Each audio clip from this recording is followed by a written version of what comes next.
You think everything is falling apart, that the universe has turned against you. But what you call chaos, the field calls reorganization. Nothing is collapsing. It's simply being redrawn to sustain the new frequency you've started to emit. Each collapse, each door that closes, is the field testing whether you truly vibrate differently than before. Chaos is not punishment. It's the echo of a universe responding to the new state of your being. Life isn't destroying you. It's dismantling what's no longer compatible with who you're becoming. And this process, though it looks like confusion, is the clearest sign that manifestation has begun. Because in the quantum field, creation doesn't arise from order but from disorder. Chaos is the prelude to realignment, the invisible reorganizing so the visible can exist. You're not losing control. You're being guided into coherence.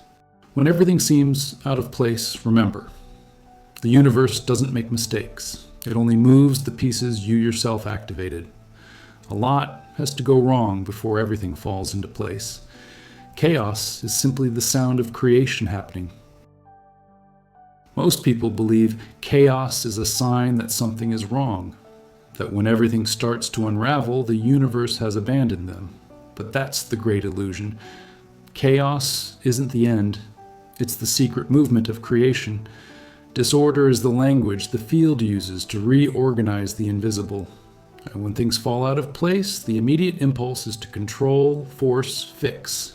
But the field doesn't respond to effort. It responds to vibration. And every attempt to control sends the universe the message that you don't trust. And the field always reflects what you sustain, fear or faith. The common mistake is confusing movement with backsliding. The human mind fears the unknown, and so it calls problem everything it doesn't understand. But expanded consciousness knows that before a leap, reality must fragment.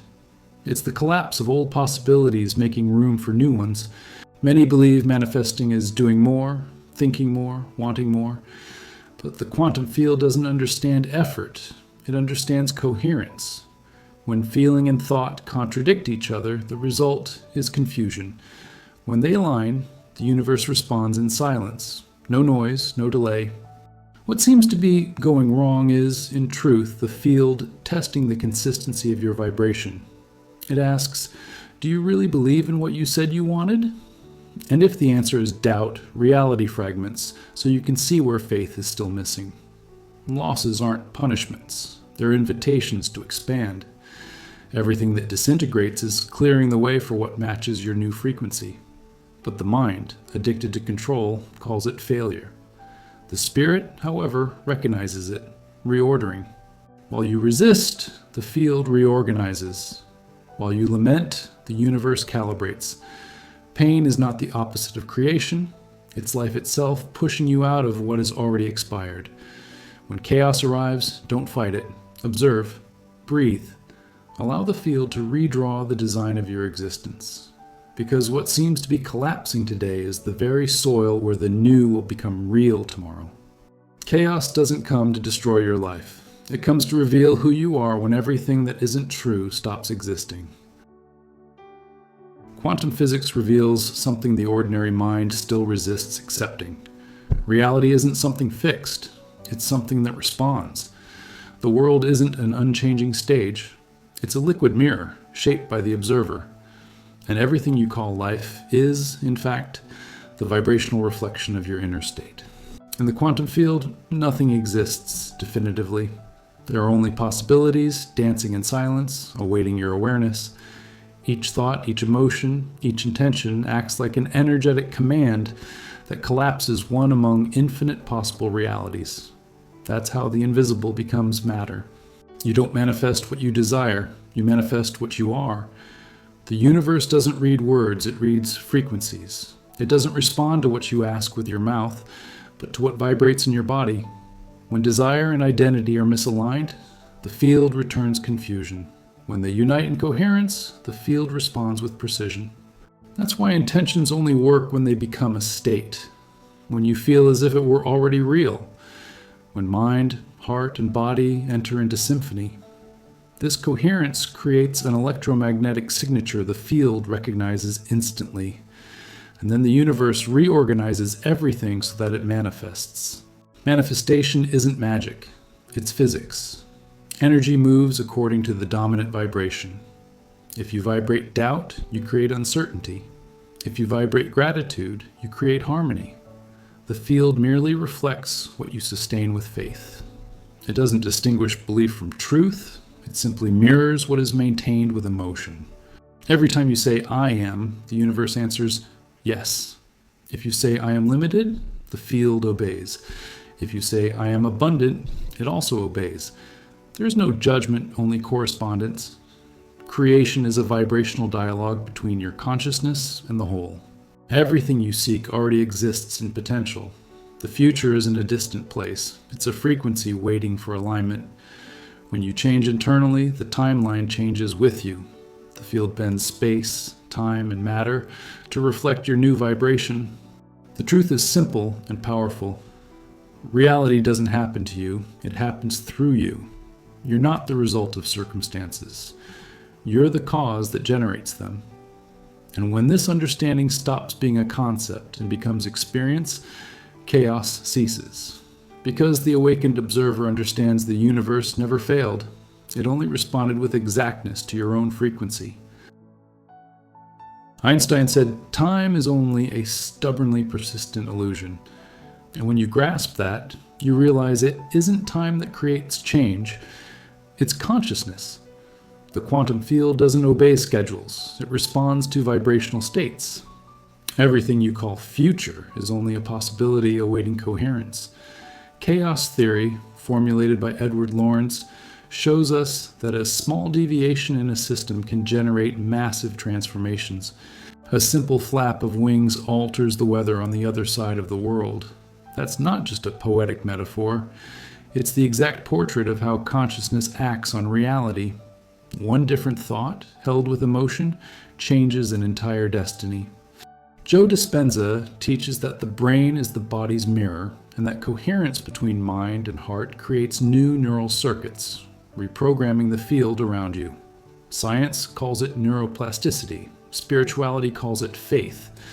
But both describe the same phenomenon, the creative power of awakened consciousness.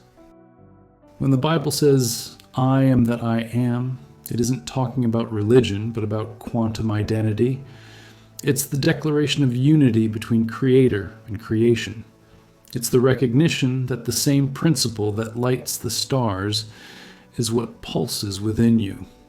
I am is the vibrational code of the conscious universe.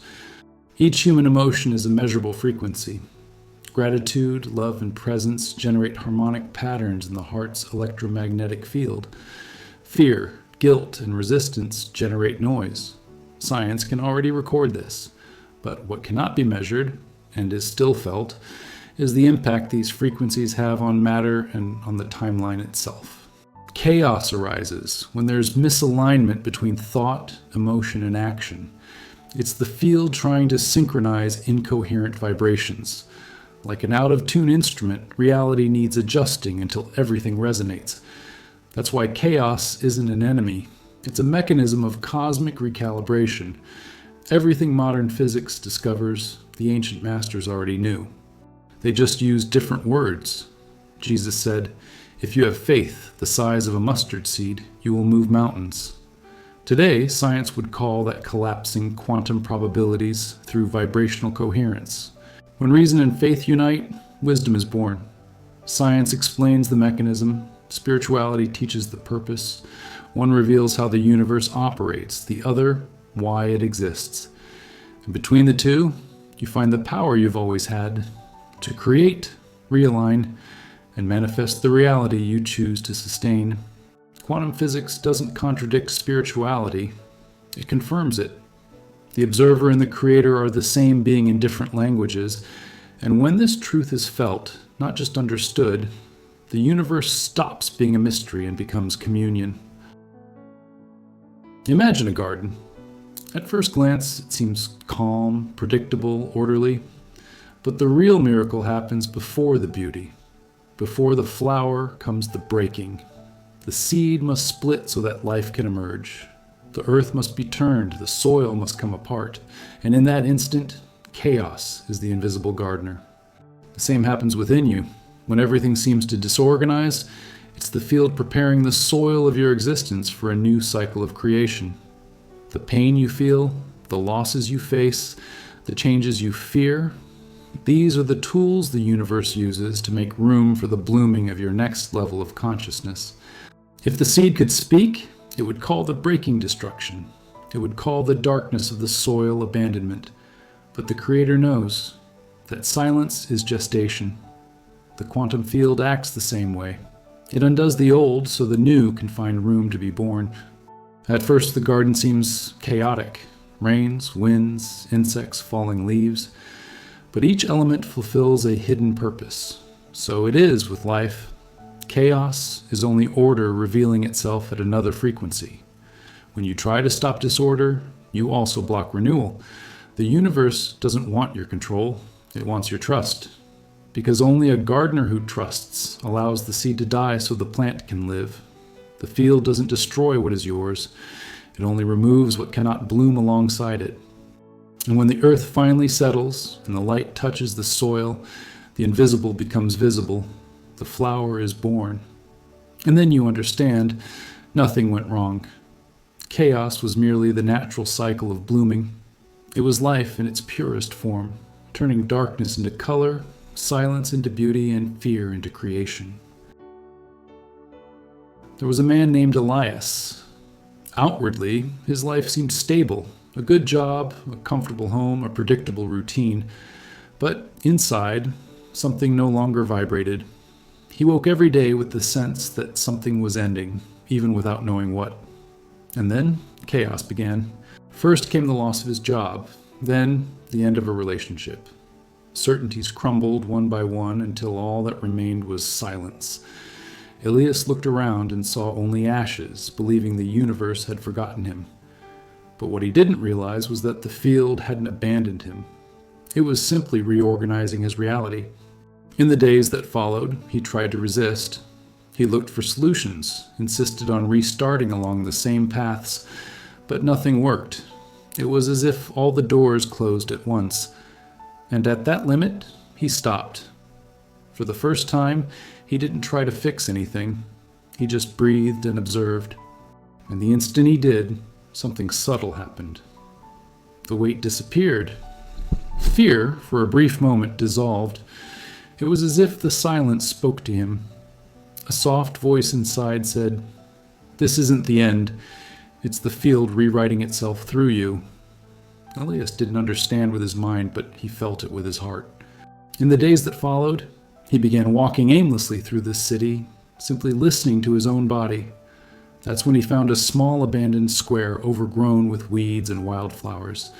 There was chaos there, but a living chaos. He knelt down, began to clear the soil, and felt something awaken.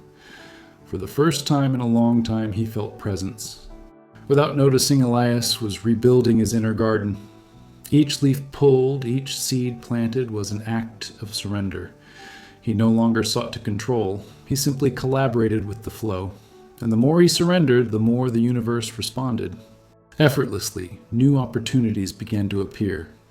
An unexpected job invitation, a new friendship, a sense of peace that didn't depend on anything external.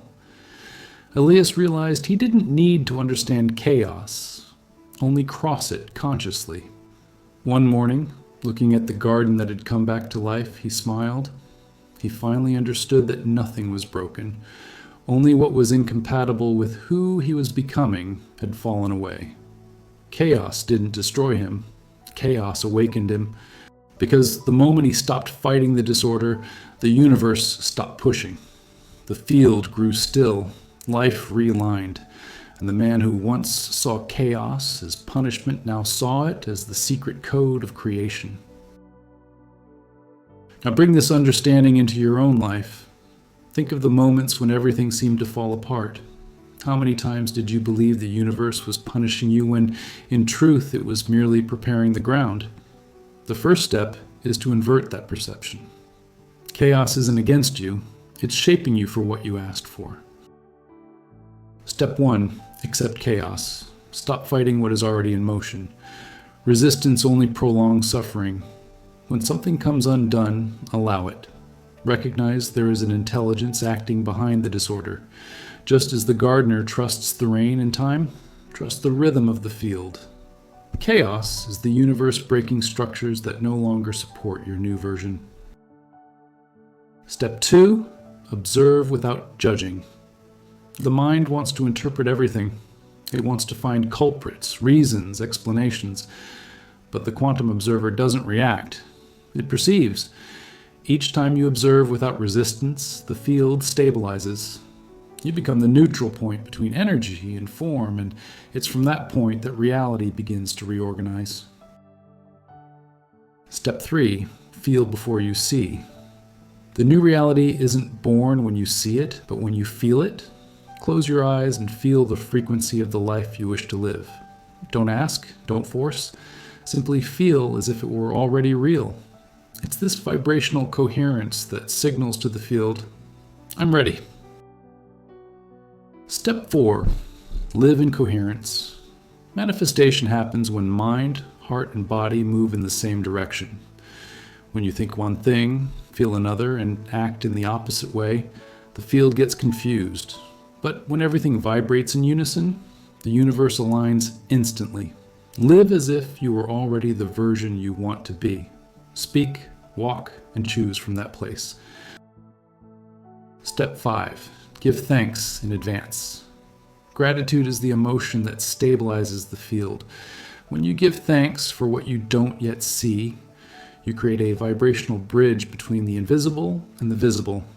To give thanks is to tell the universe, I trust, and that trust is the portal of conscious manifestation. Remember, chaos doesn't disappear because you understood it. It dissolves when you stop resisting. The field doesn't hurry, but it doesn't delay either.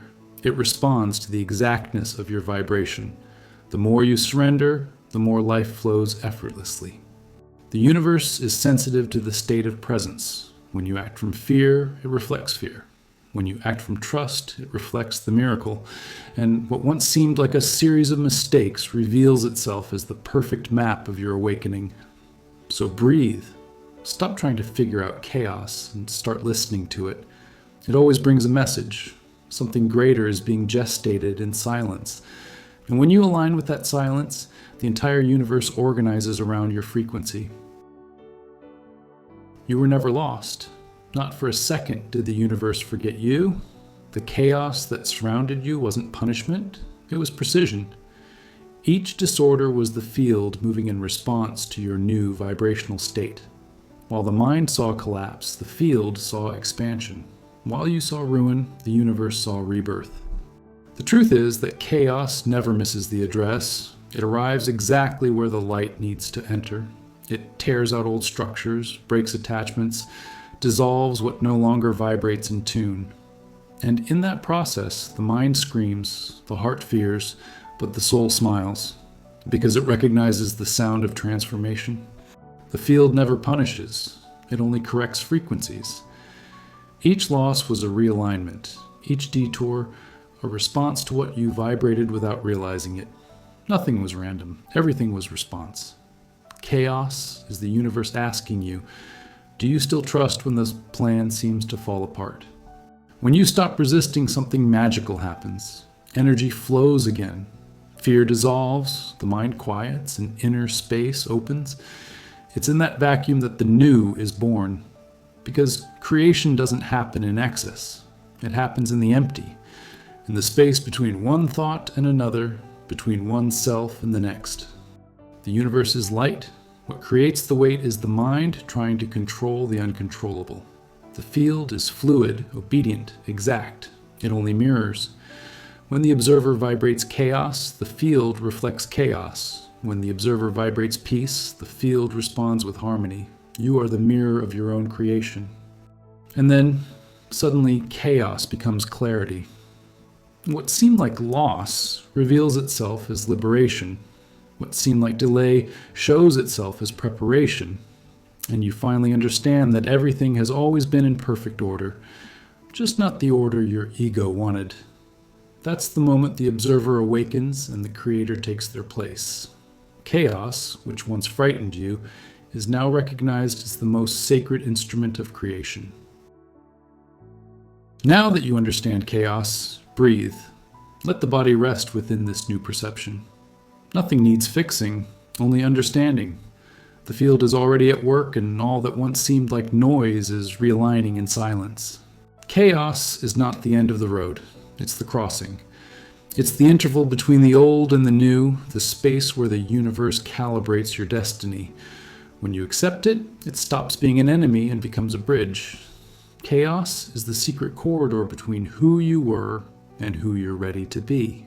Everything you desire already exists, but in the version of you that already believes. So stop searching and start remembering. Remember that the universe isn't outside, it's inside. That the power to create isn't a privilege of a few, but the natural state of those who awaken to their own consciousness. When you live in coherence, time bends. What seemed distant draws near. What seemed impossible organizes itself. Because the field doesn't measure distance, it measures vibration. And when your vibration is peace, the entire universe bows to it. So instead of asking, when will it work out? Ask, who do I need to be to sustain what I want to live? Because when the being aligns, time dissolves. Creation isn't a race, it's remembrance. Chaos didn't come to knock you down. It came to remind you that you are the center of the field. And when you anchor yourself in that state of presence, everything flows again. Fear ceases, control loses meaning, and reality bows before the simple act of being. Nothing went wrong. Everything is realigning. Be, become, receive. If this message touched something inside you, write in the comments, I trust in chaos. These words aren't just a phrase, they're a vibrational declaration. When you write them, you're telling the field you choose to trust, even without understanding. And the field responds to each word with movement and alignment. Share this video with someone going through a time of transition. Maybe what that person calls disorder is simply the field preparing the soil for new blooming. You can be the sign they need. And if you feel ready to go deeper and learn to align mind, energy, and frequency in a practical way, I left special content at the link in the description. It was created to help you live what your soul already knows, that the power to create reality begins within. Remember, chaos is the seed of order. Trust the process, breathe the now, and allow the universe to do what it has always known to do. Turn energy into existence.